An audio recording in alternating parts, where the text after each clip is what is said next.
He did not come to explain faith.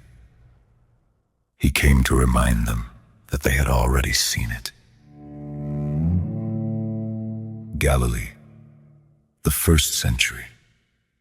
A crowd gathered on a rocky slope in the late afternoon amber light. Jesus stands elevated, his dark eyes landing on the crowd.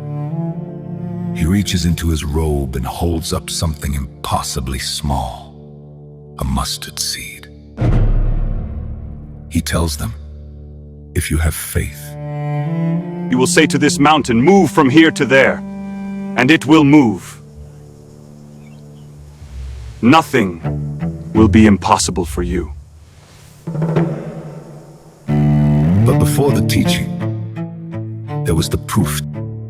Time collapses, taking us back 1,300 years. Deep night in Egypt. The night before the proof, Moses stands at the shoreline.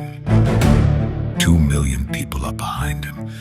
Pharaoh's army is behind them. And the black, horizonless Red Sea is before him. He has done everything God asked. Every plague, every sign. I have done everything you asked. They are all behind me, and I have nothing. So if you're going to do something, now would be the time. Now, he stands with nothing in his hand.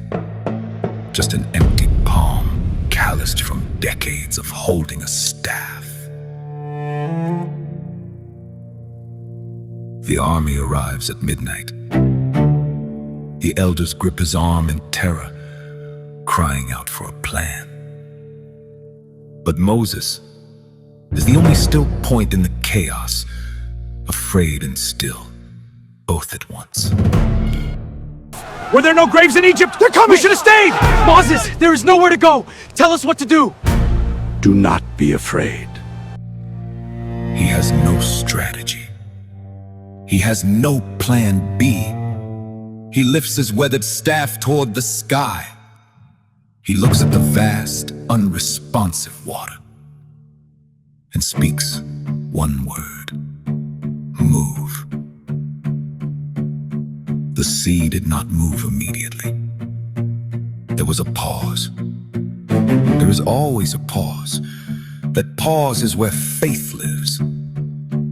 Then the water moves. 2 walls of black water climb into the sky on both sides, standing against physics.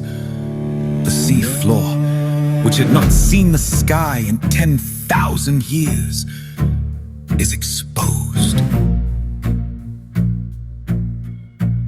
2 million people walk on dry ground through the middle of the Red Sea. Moses leads them through the water walls. He never looked back. He had spent 40 years looking back at Egypt, and that was done now.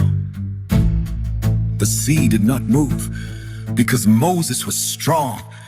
It moved because he asked, an empty hand and one word. That was always enough. 1,000 years later, a teacher on a hillside held up the smallest possible thing. The seed was never the point. The open hand was always the point. Jesus looks at the crowd. He has given them the reminder. He tells them the final truth. Nothing will be impossible for you.